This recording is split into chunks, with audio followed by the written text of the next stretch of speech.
গাজায় ইসরায়েলি আগ্রাসনের প্রতিবাদে দেশের বিভিন্ন স্থানে বিক্ষোভ ও সমাবেশ করেছে শিক্ষার্থীরা সহ নানা শ্রেণী পেশার মানুষ। দ্রুত হামলা বন্ধের দাবি জানিয়েছেন তারা। প্রতিনিধিদের পাঠানো রিপোর্ট জানাচ্ছেন ফারিয়া হাফিজ নিঝুম। ফিলিস্তিনের গাজায় ইসরায়েলি বাহিনীর নির্মম হামলার প্রতিবাদে রংপুরে বিক্ষোভ ও মানববন্ধন করেছে বিভিন্ন শিক্ষা প্রতিষ্ঠানের শিক্ষার্থীরা। এ সময় শিশু ও নিরীহ মানুষ হত্যার তীব্র নিন্দা জানান তারা।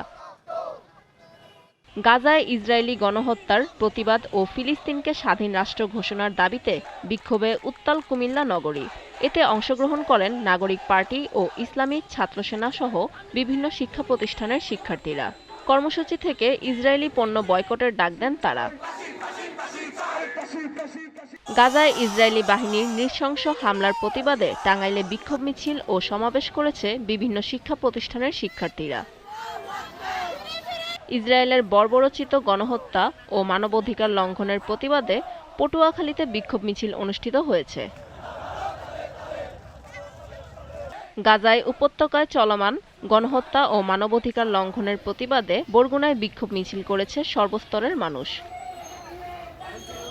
ইসরায়েলের চলমান আগ্রাসন, নারী শিশুসহ হাজারো নিরীহ মানুষের হত্যা এবং মানবাধিকার লঙ্ঘনের প্রতিবাদে বিক্ষোভ মিছিল ও সমাবেশ করেছে নাটোরের সর্বস্তরের জনসাধারণ।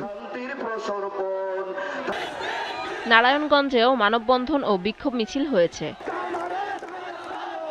এছাড়া নরসিংদী, মানিকগঞ্জ, কুষ্টিয়া, ফেনী, ঝালকাঠি, জয়পুরহাট, মেহেরপুর, নীলফামারী, সাভার, আশুলিয়া, ধামরাইসহ সারা দেশে বিক্ষোভ ও প্রতিবাদ সমাবেশ হয়েছে। ফারিয়া হাফিজ নিঝুম, জিটিভি নিউজ।